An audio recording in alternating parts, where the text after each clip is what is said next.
আসসালামু আলাইকুম। সর্বশেষ আপডেট বাংলা সংবাদ। শুরুতেই থাকছে গুরুত্বপূর্ণ একটি ভয়ঙ্কর চাঞ্চল্যকর তথ্য।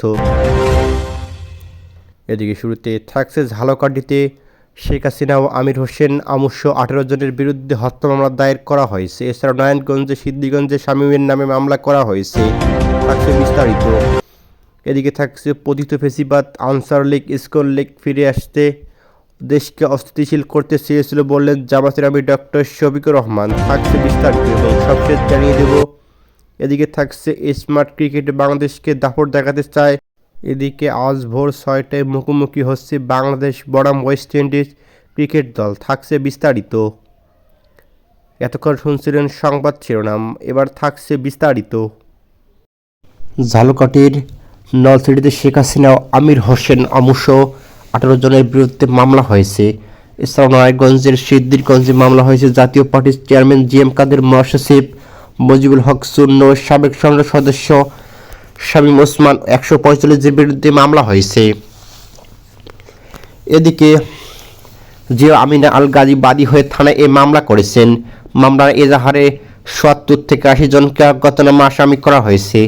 এদিকে সিদ্দিরগঞ্জে বৈষম্য বিরোধী ছাত্র জনতার আন্দোলনের চলাকালে 19 জুলাই আরিফ মিয়া নামে এক যুবক গুলিবিদ্ধ হয়েছেন। এ ঘটনায় নারায়ণগঞ্জ 4 আসনের সাবেক সংসদ সদস্য একেএম শামীম ওসমান, জাতীয় পার্টির চেয়ারম্যান জিএম কাদের সহ মহাসচিব মোহাম্মদ মুজিবুল হক চূর্ণ সহ 145 জনের বিরুদ্ধে হত্যাচেষ্টা মামলা করা হয়েছে। এই মামলায় অজ্ঞাতনামা আরও 400 থেকে 500 জন আওয়ামী লীগ সহযোগী সংগঠনের নেতাকর্মীকে আসামি করা হয়েছে। এদিকে সন্ধ্যায় মামলা দায়েরের বিষয়টি নিশ্চিত করেছে সিদ্দিরগঞ্জ থানার ভারপ্রাপ্ত কর্মকর্তা ওসি মোহাম্মদ শাহিনুর আলম। বলেন, আদালতের নির্দেশে মামলা করা হয়েছে। এর আগে ভুক্তভোগী আরিফ মিয়া নারায়ণগঞ্জ আদালতে মামলার জন্য আবেদন করলে রাতে আদালতের নির্দেশে সিদ্দিরগঞ্জ থানায় মামলাটি করা হয়েছিল। বাংলাদেশ জামাত ইসলামের আমির ডক্টর শফিকুর রহমান বলেছেন, পতিত ফেসিবাদী শক্তি কখনো আনসার লীগ, কখনো রিকশা লীগ, কখনো চাকরি লীগ, আবার কখনো ইসকন লীগ রূপে ফিরে এসে দেশকে অস্থিতিশীল করতে চেয়েছিল।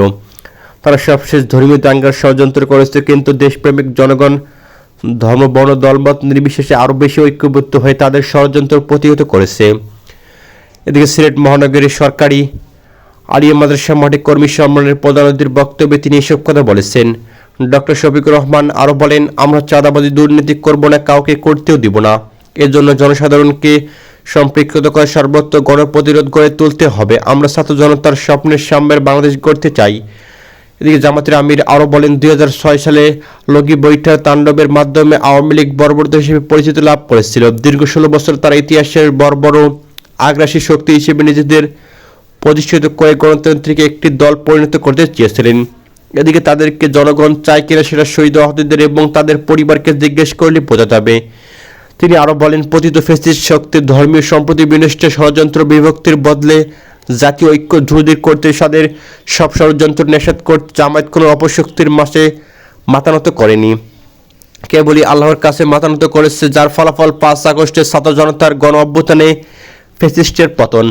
এদিকে জামাত ইসলামী সিলেট জেলা আমির মাওলানা হাবিবুর রহমানের সভাপতিত্বে কর্মী সভায় বক্তব্য রাখেন জামাত ইসলামীর সহকারী সেক্রেটারি জেনারেল অ্যাডভোকেট এহসানুল হক মাহবুব জুবাইর। এদিকে টি-20 ক্রিকেটে কতটা আগ্রসী ওয়েস্ট ইন্ডিজ সেটা কম বেশি সকলেই জানা। এদিকে ভয়টিরহীন ক্রিকেট খেলায় টি-20 ওয়েস্ট ইন্ডিজের ব্র্যান্ড, যে কারণে গোটা দুনিয়া জানে বিশ্বের ফ্র্যাঞ্চাইজি ক্রিকেটে দাপিয়ে বেড়াচ্ছে দলটি। সেই দলটির বিপক্ষে এবার 3 ম্যাচের টি-20 লড়বে বাংলাদেশ। আগামীকাল থেকে শুরু হবে সেই সিরিজ। তবে ভয়বিহীন ক্রিকেটে যেমন দাপুটের জয় পাওয়া যায়, তেমনি হুড়মুড়িয়ে ভেঙে পড়ার সংখ্যাও থাকে, যেটা ইতিপূর্বে বহুবার ঘটেছে। তাছাড়া সেন্ট ভিনসেন্টের কিংস আর্নেস ভ্যালি গ্রাউন্ডে হতে যাওয়া এই সিরিজের আগে এই মাঠের অতীত পরিসংখ্যান নিয়েও ভাবতে হবে সাগরিকদের। এই মাঠের অতীত পরিসংখ্যান বলছে এখানে কখনোই খুব বেশি আগ্রাসী ক্রিকেট খেলার সুযোগ নেই।